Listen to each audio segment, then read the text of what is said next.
আজকের সকালের পরিবেশটা কিন্তু অনেক সুন্দর।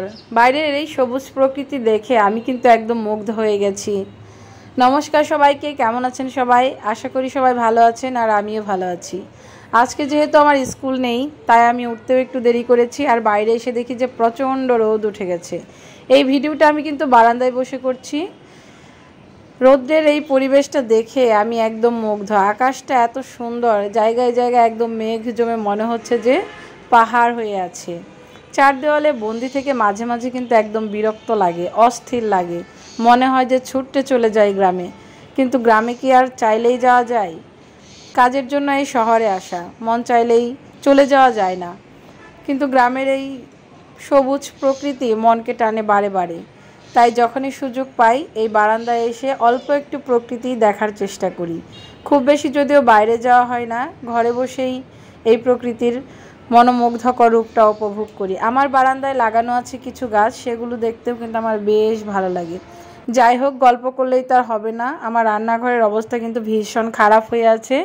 এগুলোকে গুছাতে হবে, তারপর রান্না শুরু করতে হবে। আমি খুব তাড়াতাড়ি এগুলো একটু গুছিয়ে নিব, যেহেতু বেলা হয়ে গেছে। ছেলে ঘুম থেকে উঠলেই ওকে খেতে দিতে হবে। খুব তাড়াতাড়ি কাজ করতে হবে।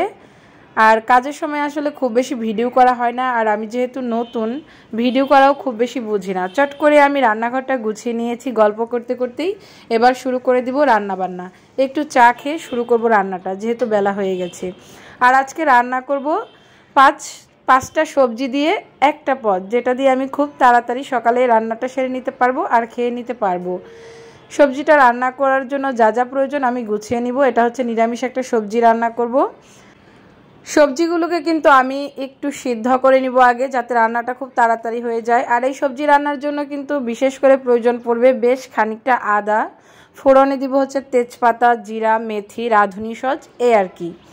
মন চাইলে একটু শুকনা মরিচটা দিলে ভালো গ্রান আসবে, কিন্তু আমার কাছে আজকে নেই। আর এই সবজিটা রান্না করতে কিন্তু খুব বেশি সময় লাগবে না।